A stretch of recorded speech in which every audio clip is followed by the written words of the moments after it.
6 months. Here's my data in a tally chart.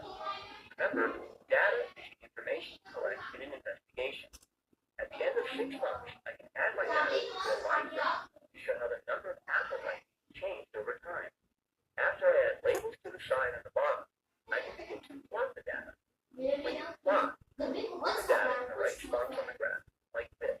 Plot that point. Plot that point. There. And now each point on the graph